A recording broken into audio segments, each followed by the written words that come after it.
Bismillahirrahmanirrahim. Assalamualaikum warahmatullahi wabarakatuh. Waalaikumsalam. Waalaikumsalam warahmatullahi wabarakatuh. Kembali lagi bersama kami di Podeska, podcast bersama SK. Nah, pada episode 3 kali ini, Podeska akan membawakan tema yaitu mental dan iman. Mempengaruhi atau dipengaruhi ya? Penasaran kan? Nah, daripada penasaran, mending langsung aja yuk dengerin.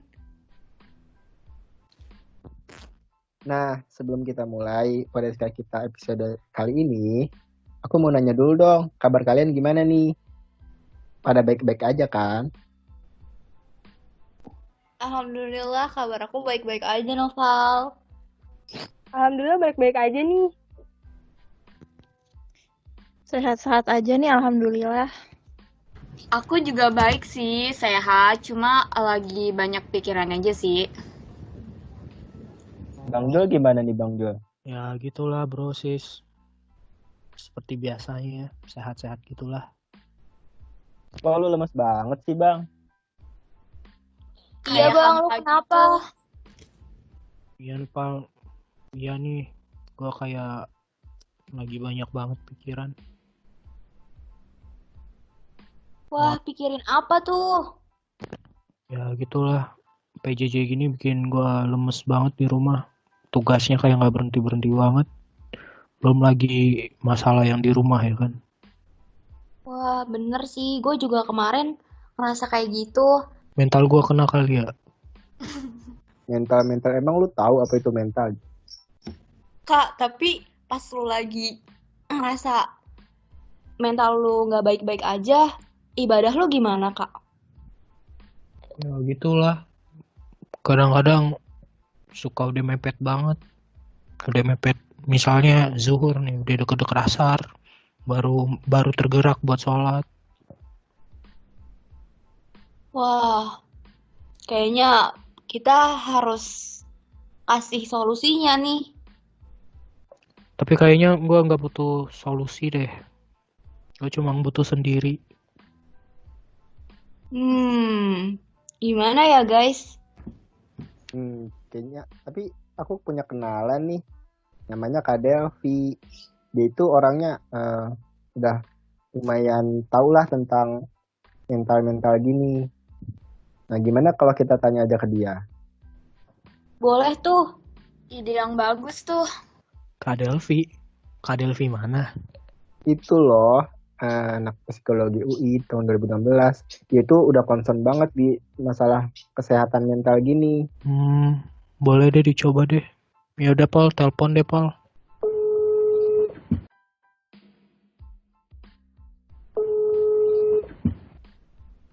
Assalamualaikum Kak Delvi.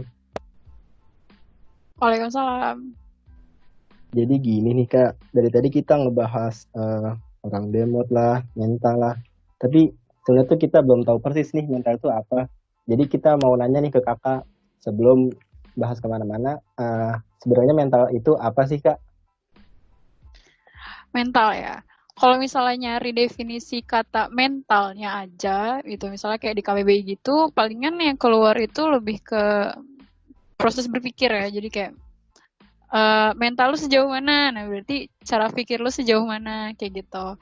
Dan tapi kalau misalnya dikaitkan dengan ilmu psikologi kayak mental health gitu kan, kesehatan mental itu lebih dari cara berpikir gitu. Tapi bagaimana seseorang bisa merasa sejahtera gitu secara psikologis dan itu bisa kita lihat kondisi mentalnya dia gitu. Jadi kayak kalau fisik kan tubuh nih kan, kepala, tangan, kaki. Sedangkan kalau mental itu yang sifatnya tidak terlihat kayak cara berpikir, perasaan juga, terus kepribadiannya juga, batinnya, nurani, hati nurani kayak gitu-gitu. Itu biasanya bahasannya basisnya mental kayak gitu. Gitu, Val. Oh gitu ya Kak. Tapi Kak, tadi kan mental itu kan cara berpikir gitu ya. Nah, terus sama apa berhubungan sama hati nurani kan. Nah, terus bedanya apa ya Kak sama perasaan? Jadi cara berpikir. Jadi kerangka berpikirnya kayak gini. Mental mental, maksudnya manusia itu terdiri dari mentalnya dia, dari psikologisnya dia, terus dari fisiknya dia gitu kan, sama dari hubungan sosialnya dia gitu kan. Nah, jadi tiga state ini dipengaruhi oleh perasaan, dipengaruhi oleh kepribadian, dipengaruhi oleh emosional. Jadi perasaan, kepribadian, pola pikir itu yang akan mempengaruhi si mental gitu. Jadi bukan bedanya mental sama pikiran tuh sama nggak sih? Mental sama perasaan tuh sama nggak sih? Nggak, lebih kepada perasaan kita, pikiran kita itu akan mempengaruhi kondisi mental kita saat ini kayak gitu. Emosional kita, pengalaman masa lalu kita itu akan mempengaruhi mental seseorang kayak gitu. Gitu sih. Oh, oke. Kayak komponen kali ya bahasnya. Jadi mental terdiri dari pikiran, perasaan, kepribadian, watak kayak gitu-gitu. Ya macam-macam. Oh gitu. Nah, terus Kak, aku mau nanya, sebenarnya tuh mental yang sehat itu kayak gimana sih Kak? Oke, berarti kalau misalnya bahas mental yang sehat, mental health ya. Jadi dia kalau misalnya, mungkin aku berpacu dari definisi WHO dulu kali ya. Kayak pokoknya seseorang itu dikatakan memiliki mental yang sehat ketika dia itu bisa, sederhananya produktif, bisa menjalankan keberfungsian dia di komunitasnya dia. Kayak setiap orang kan pasti punya masalah. Nah, orang yang mentalnya sehat itu bukan orang-orang yang nggak punya masalah, tapi yang mereka bisa tetap berjalan meskipun ada masalah, kayak gitu. Jadi dia tahu tekanan hidup dia masih bisa dia hadapin, kayak teman-teman masih bisa kuliah dengan baik meskipun akademisnya lagi berat-beratnya misalnya. Nah, terus teman-teman masih bisa mengenali potensi atau mengeksplorasi bakat dan hobi teman-teman meskipun banyak masalah lainnya. Nah, itu sebenarnya bisa didefinisikan dengan mental yang sehat gitu. Jadi bukan orang-orang yang nggak punya masalah sama sekali, tapi orang-orang yang masih bisa hidup bersama masalahnya dan masih bisa berfungsi secara sosial, masih bisa produktif di komunitasnya, maksudnya di masyarakat sekitarnya, atau sebagai mahasiswa di kampus, di fakultas, di organisasi, kayak gitu. Itu sih yang aku tahu. Berarti mental health antara orang yang satu dengan yang lain pasti beda-beda ya, Kak? Karena kan sesuai sama kepribadiannya juga gitu ya, Kak. Betul, beda-beda banget. Jadi kayak anak-anak FEB nih misalnya, dia dibilang sehat ketika dia bisa gimana. Sedangkan anak psiko juga beda, dia dibilang sehat mental ketika mereka bisa menampilkannya seperti apa di psiko kayak gitu. Jadi memang beda-beda banget sih, bener. Subjektif lah gitu. Oh, Kak. Mental yang sehat sama mental yang kuat itu sama nggak ya, Kak? Di dalam tubuh yang sehat terdapat mental yang kuat. Sama sebenarnya. Sebenarnya kan sehat itu kayak sebuah, sehat itu kan sifatnya kontinum ya. Jadi maksudnya bukan berjenjang. Ada tingkatnya gitu kan. Mungkin kita sehatnya nggak terlalu sehat, tapi ada teman kita yang produktif banget gitu kan. Dia sesehat itulah dia mentalnya. Sehingga dia bisa produktif gitu. Sedangkan kalau yang mental yang kuat ya sebenarnya sama, kontinum juga gitu. Dan menurutku itu sama aja pembahasannya. Mental yang kuat, dia bisa menghadapi masalahnya dia, dan dia masih bisa produktif, dan itu sama aja kayak orang yang punya mental yang sehat gitu. Nggak ada kondisi sakit atau masalah apa-apa gitu. Kayak gitu sih. Oh. Itu cuma penggunaan termnya aja kali ya. Atau apalagi kalau misalnya bahas mental baja, beda nggak tuh? Sama aja sebenarnya. Oh iya Kak, dulu kan sering kayak ikut-ikut kegiatan pramuka kayak gitu ya kayak. Terus Iya betul. Katanya ikut tuh kegiatan pramuka bisa ngelatih mental lu kayak gitu. Sebenarnya mental itu bisa dilatih nggak sih Kak biar kuat dan sehat gitu Kak? Nah, bisa. Jadi kayak kegiatan pramuka itu kan kadang menjanjikan penyelesaian masalah yang berulang-ulang kan. Kayak ada masalah di lapangan, terus ada, makanya segala macam kegiatan pramuka itu kayak bikin ini, bikin itu. Sebenarnya kan dia melatih kita untuk menghadapi masalah baru. Iya nggak sih? Benar. Iya nggak? Nah, kemampuan untuk menyelesaikan masalah itu yang nanti akhirnya berpengaruh sama mental kita. Jadi karena tadi di awal kita udah sepakat, orang yang memiliki mental yang sehat atau mental yang kuat atau mental baja atau apapun, itu karena dia bisa menghadapi masalah dia dan dia bisa tetap produktif dengan masalahnya dia. Nah, berarti sama aja nih, kalau misalnya kita ikut banyak kegiatan di pramuka, yang itu menuntut kita untuk mendapatkan solusi-solusi baru, yang itu bisa berguna buat kehidupan kita, berarti secara tidak langsung memang si pramuka ini membantu kita untuk meningkatkan kemampuan mental kita gitu. Beda sama orang-orang yang punya mental yang lemah nih, katakanlah gitu. Mungkin ya, belum tentu pasti, karena setiap orang beda-beda, tadi kan subjektif. Mungkin orangnya memang nggak punya pilihan solusi, jadi dia stuck nih, dia mentok kayak di situ. Makanya mungkin nanti akhirnya stres, akhirnya lagi depresi, akhirnya lagi nggak punya solusi. Mungkin ada yang sampai parah bunuh diri misalnya gitu, karena nggak ada solusi. Sedangkan buat teman-teman yang mentalnya sehat atau bisa berpikir secara jernih gitu kan, dia masih merasa, oh gue punya pilihan nih yang banyak kayak gitu. Gitu sih. Iya Kak. Tapi kadang-kadang kalau kita ngelihat teman kita yang lagi down kayak gitu, kita bisa seharusnya dia tuh berpikir jernih kayak gitu ya. Padahal kita nggak tahu ya kalau kita di posisi dia kayak gimana gitu ya kayak. Ya betul, susah banget karena kita akan menilai seakan-akan lu gitu doang payah. Padahal kita nggak tahu, padahal dia nggak ngerasain gitu loh. Dia nggak ngerasain proses yang kita alamin sehingga kita seperti ini sekarang kayak gitu. Ya. Kak, kalau seandainya mental kita udah kuat, udah sehat, terus menjaganya kayak gimana ya Kak? Menjaga kesehatan mental gitu ya. Iya Kak. Mungkin kalau dari aku pribadi ya, menjaga kesehatan mental itu lebih ke kayak lagi menjaga kesehatan fisik. Kayak misalnya kita batuk dikit, kita akan merasa, kayaknya gue butuh istirahat nih, atau butuh obat gitu kan. Terus gue pusing dikit, butuh tidur misalnya gitu. Nah sama aja kayak kesehatan mental ini, yang mana teman-teman sadar ketika udah merasa exhausted atau merasa overload gitu kan, atau merasa overwhelmed, yang udah pusing banget dah. Nah itu berarti kan kita juga butuh istirahat, kita butuh refreshing, kita butuh rekreasi atau bersosialisasi gitu. Dan itu kayak ya udah sebenarnya teknisnya sama kayak lagi menjaga kesehatan fisik sih. Jadi ketika kita udah sadar, oh ini udah nggak sehat nih, udah bikin gue kayak gimana dan itu teman-teman sendiri yang bisa nentuin. Berarti teman-teman harus nyari, kalau kata SJW kesehatan mental, kita harus me time gitu kan, quality time sama diri kita sendiri kayak gitu.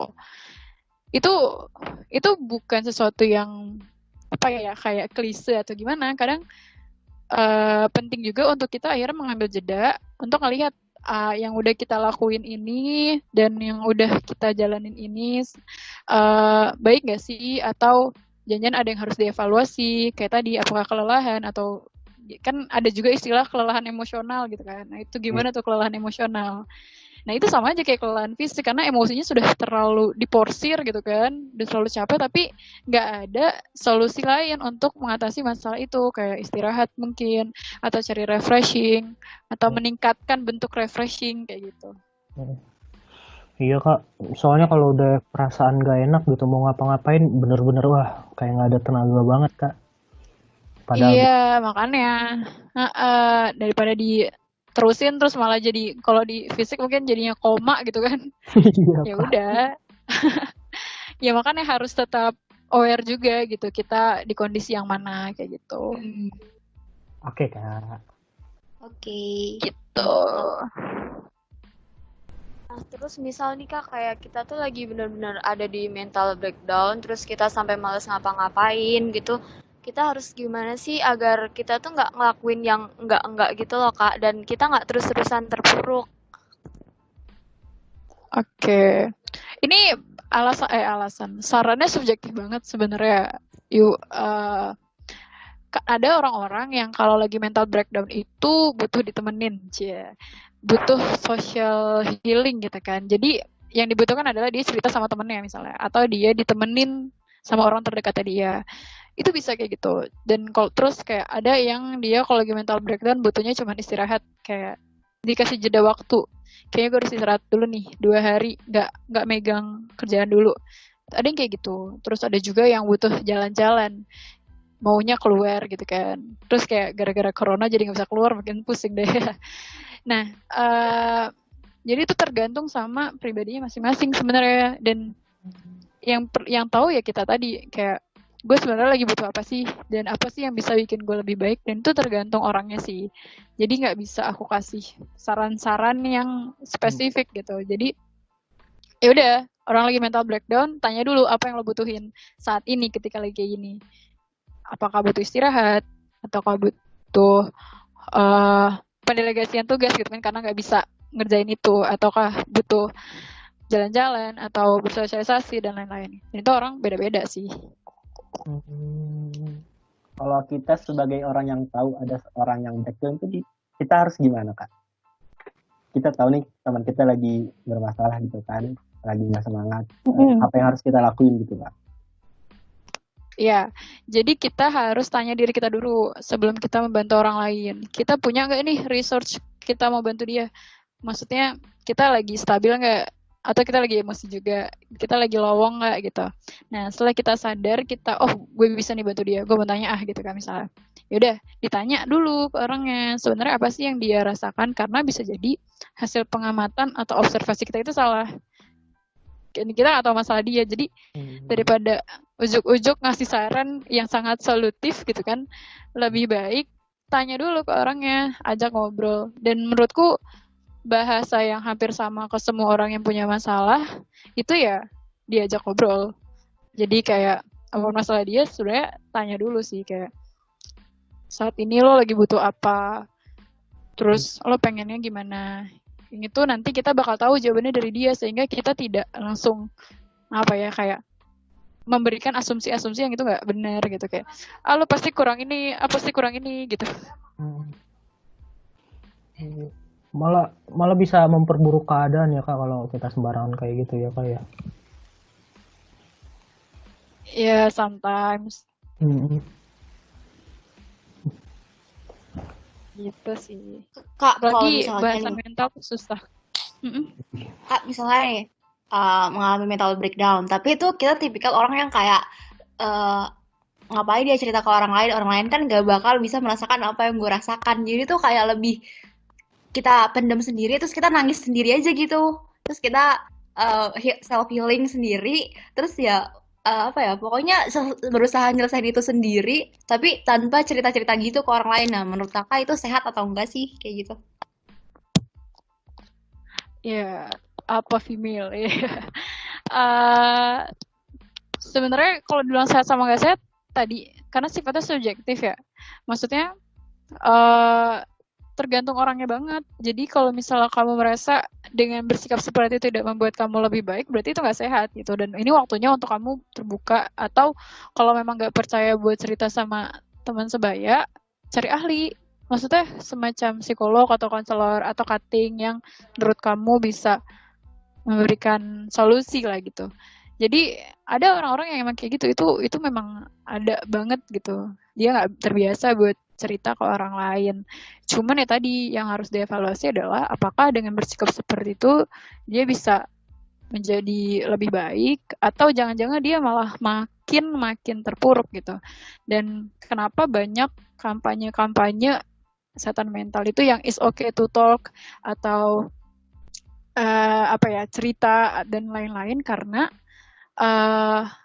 kita tuh kadang lebih mementingkan emosional kita. Maksudnya lebih mudah untuk gak cerita daripada harus cerita, membongkar masalah kita ke orang lain. Itu kan PR dan mungkin berat juga buat orang-orang yang gak biasa melakukan itu. Jadi ya tadi tergantung evaluasi si orangnya sih. Dan mungkin dia belum ngerasain aja manfaat dari cerita ke orang. Dan kalau tanya baiknya cerita atau enggak dengan orang seperti itu ya tergantung sama orangnya seperti apa, kayak gitu. Oh, oke deh Kak. Menurut kakak kalau orang-orang yang cutting itu gimana Kak? Oh, kalau itu pembahasannya ke self harm ya. Jadi dia menurut, nggak tahu sih, kalau dari yang pernah aku baca dan aku tanya gitu kan, mereka itu, dan aku dapatkan ceritanya, mereka itu mengkompensasi perasaan negatif mereka ke bentuk rasa sakit fisik gitu. Jadi mereka merasa lega ketika mereka bisa melihat rasa sakit mereka itu di, misalnya kalau yang cutting kan ke tangannya gitu kan, karena mereka nggak bisa ngatasin perasaan negatif yang apa ya, kayak luka batin lah gitu, yang nggak kelihatan itu gitu. Jadi dengan mereka menyakiti diri mereka merasa rilis, kayak apa ya gitu deh, kayak udah terpuaskan gitu. Padahal sebenarnya nggak cuma itu solusi untuk bisa rilis emosi yang lagi dialami seseorang kan. Ada orang-orang yang exercise, kayak olahraga, ada yang dia nyanyi sebanyak-banyaknya lagu karaokean gitu kan. Nah, tapi mereka yang self harm ini memilih untuk tadi nyakiti diri sendiri. Mereka merasakan sakit, merasakan banget. Tapi itu menurut mereka solusi untuk menghilangkan luka batin atau perasaan negatif, perasaan bersalah dan lain-lain kayak gitu. Kayak mengalihkan dari mental ke fisik gitu ya Kak. Iya, gitu. Wah, Kayak serem orang banget ya kalau gitu. iya, kayak orang lagi sakit fisik nih, sakit fisik. Misalnya sakitnya apa? Corona misalnya ya. Ini intermezzo aja. Misalnya dia corona. Nah, tapi dia menginvestasikan itu atau mengkompensasi itu dengan kecemasan. Kayak gitu. Jadi dia malah jadi tergesa-gesa, dia malah jadi berpikir yang macam-macam gitu. Padahal yang harus disembuhin itu kan si fisiknya dia kan. Dia harus meningkatkan daya tahan tubuh dan lain-lain kayak gitu. Jadi memang saling berpengaruh sih menurutku.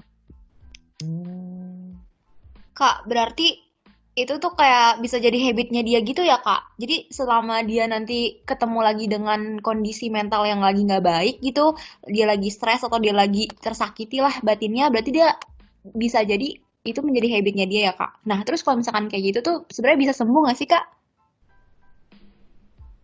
Semua hal sebenarnya bisa sembuh. Cuman tahap sembuhnya itu yang nggak bisa total mungkin. Tapi maksudnya kan tadi kita bisa merasa sehat mental ketika kita bisa hidup dengan masalah kita. Kayak kita bisa ngatasin tekanan hidup itu, masalah hidup itu ya. Gimana dia bisa menyelesaikan masalah itu sehingga dia tidak menghambat kehidupan dia yang sebenarnya ya kayak gitu aja solusinya. Jadi kayak kalau misalnya self harm bikin dia jadi sakit, terus apa ya, jadi emosional dan lain-lain ya berarti kan itu tidak sehat dong, dan itu harus disembuhkan kan gitu.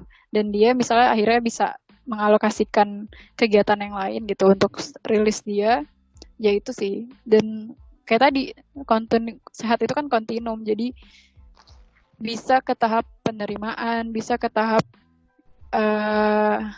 produktif yang lain kayak gitu. Oke. Oh ya Kak, kalau misal nih kita tuh tahu kalau teman kita ada yang kayak gitu, terus kita sebagai teman tuh baiknya ngapain gitu ya Kak? Ada teman yang self harm. Dan sampai taraf dimana dia tuh merasa ketika dia kayak gitu tuh nggak merasa sakit, justru itu tuh kayak menyenangkan gitu loh Kak, bener-bener nggak ngerasain sakit dari luka itu. Ya betul.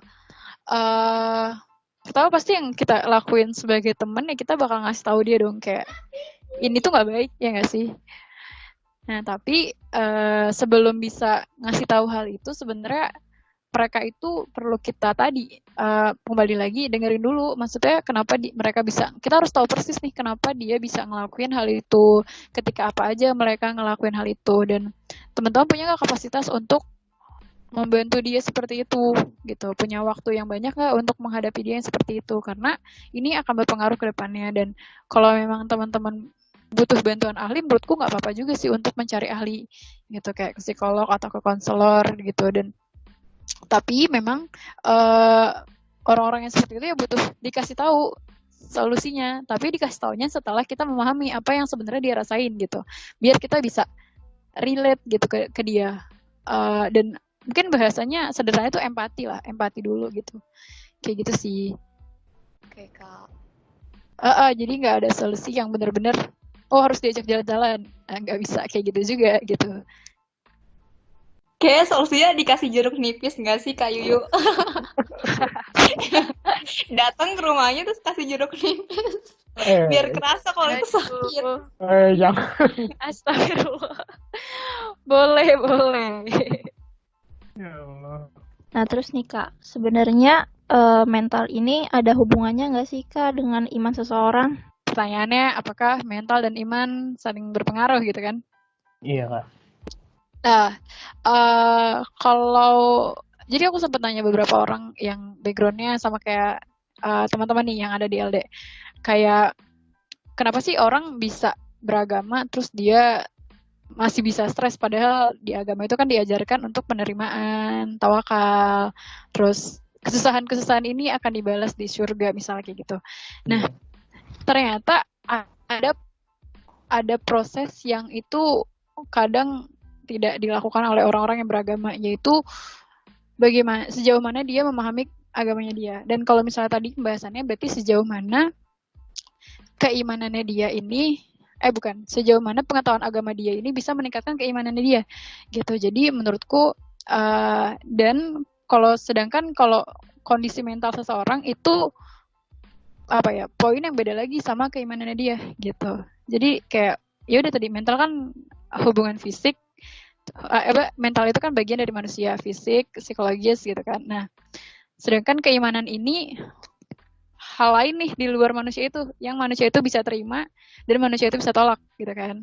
Nah, dia bisa menolak hal itu ketika dia memiliki pengetahuan agamanya gitu kan. Kayak orang jadi rajin ibadah karena dia tahu ibadah itu penting gitu kan. Dengan berbagai macam manfaat-manfaatnya. Nah, sama juga dengan pandangan dia terhadap iman gitu.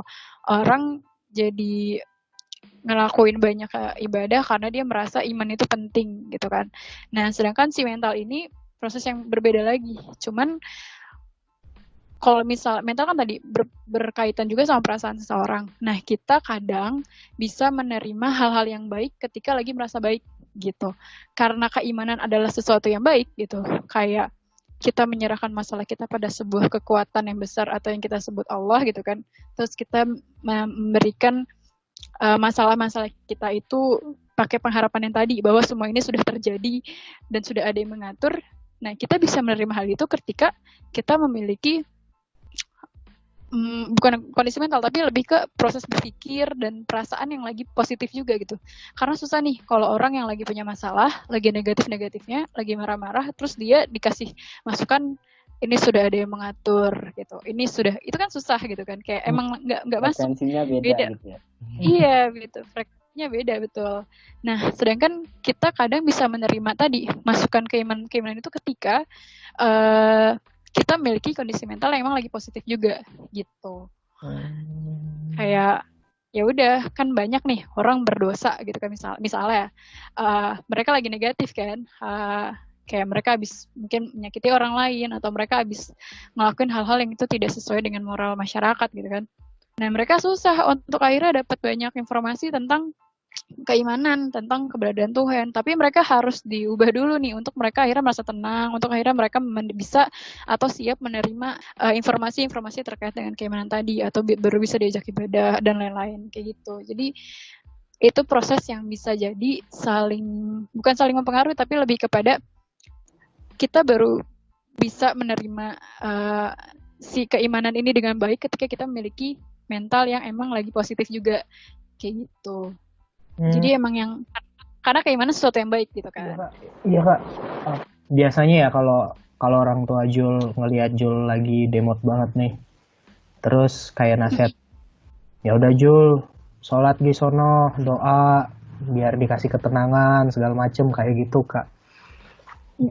Suka digituin juga sama orang tua. Nggak tahu kalau teman-teman yang lain digituin apa enggak. Iya sih, bener banget, Kak. Aku biasa kalau misalkan lagi demot, pokoknya lagi mental lagi nggak baik, itu biasa aku tuh kayak baca Quran, wudhu, kayak gitu kan. Nah, tapi kayak dengan sendirinya tuh jadi bisa lebih tenang gitu hatinya. Jadi kayak ya nge-charge iman juga gitu, nge-charge mental kita gitu loh jadinya, Kak. Iya. Dan ketika kita udah siap untuk tadi kalau lagi demot itu kan sebenarnya bukan yang negatif gitu kan, tapi dia lagi butuh sesuatu kebaikan gitu kan. Dia butuh sesuatu yang bisa mengkompensasi perasaan negatifnya dia. Nah, mungkin tadi baca Quran atau sholat itu bisa jadi solusi. Cuman ketika dia lagi hal-hal yang sifatnya negatif kayak kena masalah yang cukup besar, dan itu kadang bisa jadi malah mental gitu pembahasannya kalau diajak untuk sholat. Maksudnya itu untuk membahas kasus-kasus yang seperti itu sih. Cuman kalau teman-teman bisa nurut banget gitu kan, berarti orang tua atau orang yang menyarankan itu menurut teman-teman sangat positif gitu buat mereka. Iya benar. Benar. Gitu. Oh iya kak. Kakak pernah demot juga gak kak? Menurut Ngana. Pernah lah, sering. Kalau kakak demot ngapain tuh kak? Biar bisa nyembuhinnya kak. Kalau kakak? Oke. Kalau aku demot, karena aku tipe orang yang emosional.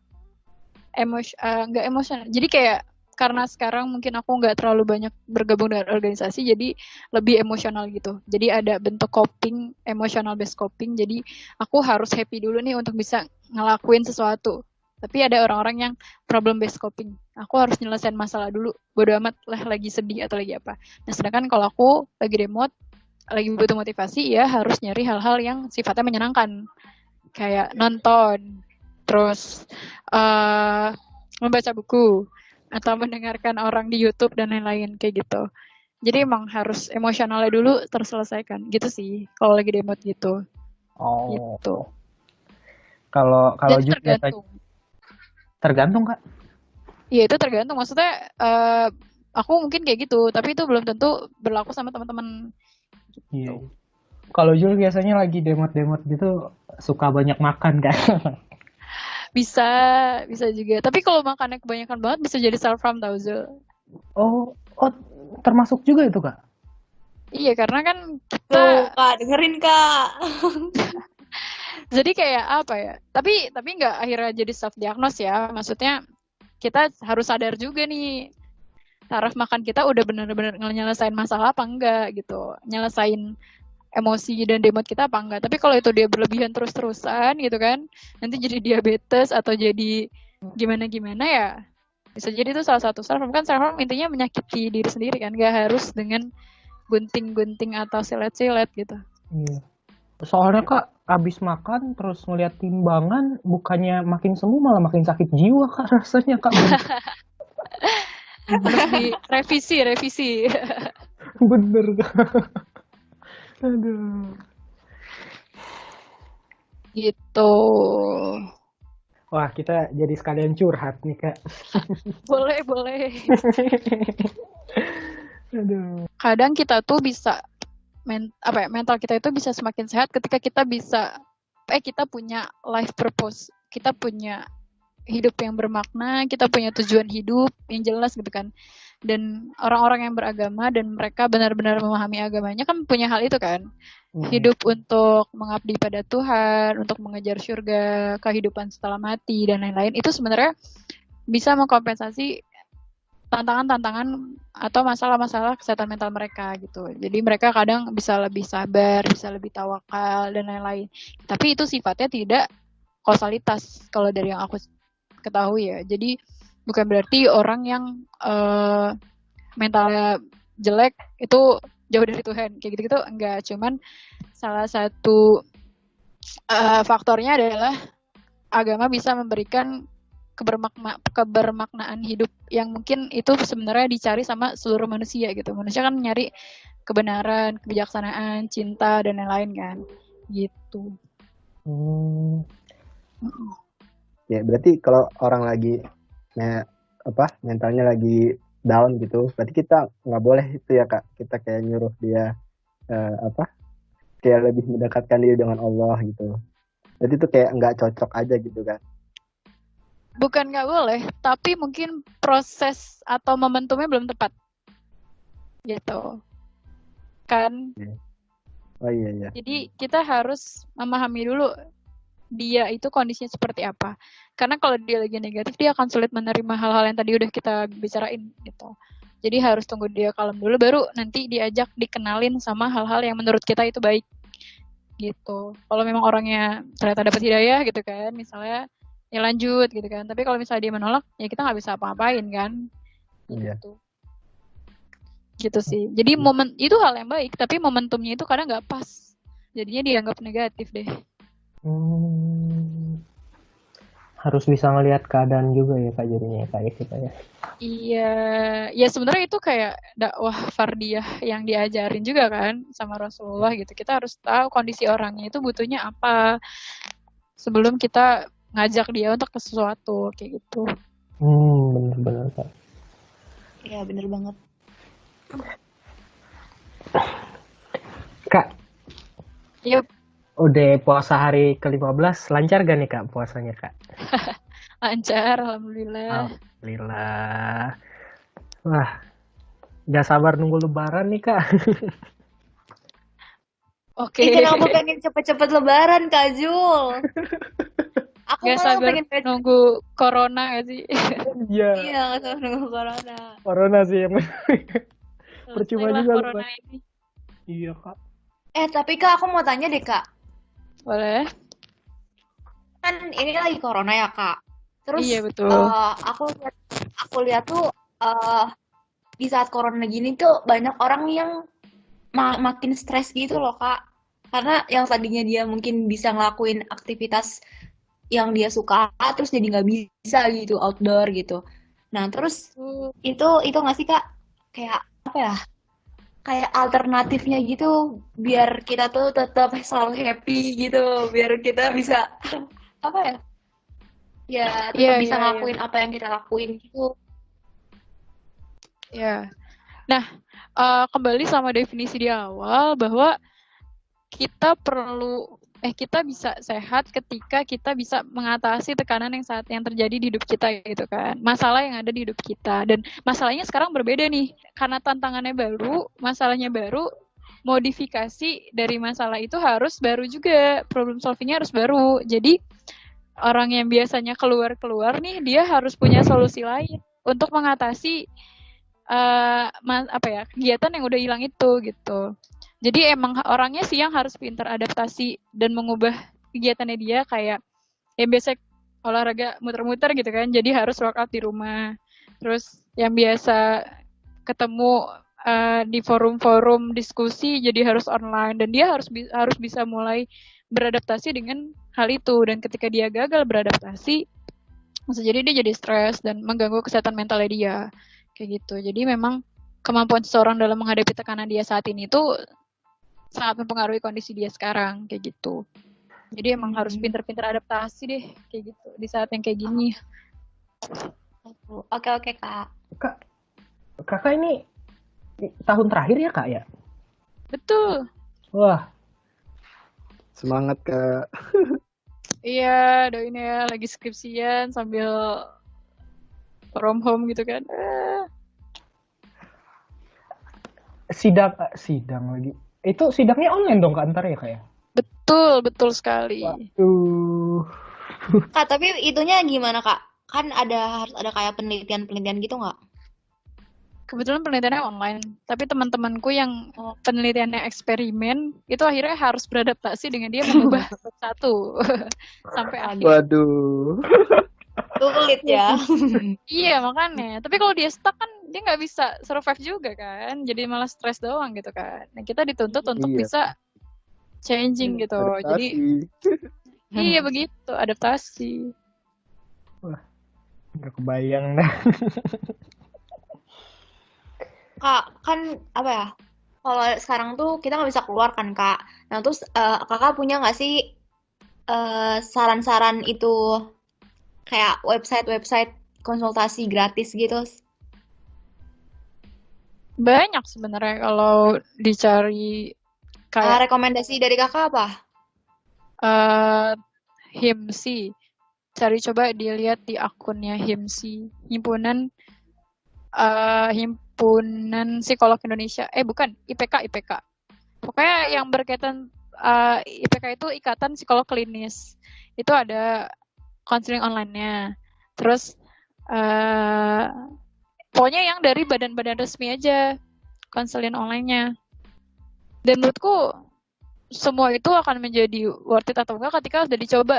Jadi cocok-cocokan gitu. Jadi Oh, coba gitu. aja. Iya, cari aja hashtag konseling online. Terus dia lihat badannya cukup terpercaya gitu kan. Oh. Itu bisa dicoba sih. Dan tadi karena aku cuma dapat informasi dari teman-teman psikologi kayak tadi IPK, terus HIMSI, tuh. Dan sebenarnya banyak selain itu sih menurutku. Iya, oke. Nanti aku cari. Makasih ya, Kak. Iya. Mental lu kenapa di kok nyari gituan? Ya nggak tahu, Emang kan kenapa, jaga-jaga Zul? aja. Jaga-jaga Emang aja salah, kan. Zul? Iya. Oh iya, berarti kita kalau konseling itu nggak harus sakit kan, Kak? Iya, nggak harus sakit lah. Nggak harus mengevaluasi diri kita sekarang juga boleh konsul. Oh lah. Kayak merasa gini-gini aja itu juga aneh gak sih? Iya. Jul kira kalau emang udah bener-bener parah banget Kak baru konsul-konsul gitu Kak. Kapan kamu menentukan kamu udah parah banget? Iya juga. Waduh. Ya. Iya juga, bener. Aja yang kita anggap ringan ternyata udah parah banget ya Kak ya. Bisa jadi bahkan kayak sesuatu yang kita anggap berat banget bisa jadi sebenarnya tidak seberat itu kan. Nah Iya, itu bener. yang bisa melihat ya ahli itulah. Mereka sudah mengalami proses belajar dan eksperimen dan lain-lain gitu. Jadi silakan dinikmati konseling-konseling online di masa COVID ini. Oke Kak, siap. Oke, siap. Kak, makasih banyak ya Kak. Udah banyak banget dapat informasinya hari ini. Nah, Iya, Kak, makasih banget. Jadi aku tercerahkan. Ada Iya, value Kak. added.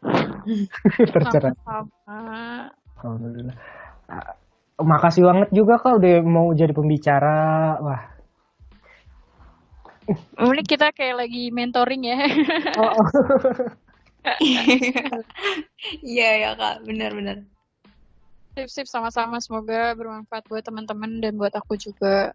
Amin. Semoga Amin. lancar ya, Kak, skripsiannya. Amin. Nah, setelah dengerin penjelasan dari Kak Delvi, sekarang gimana perasaannya Bang Jul? Apakah lebih baik? Alhamdulillah Di, rasanya kayak lumayan lah.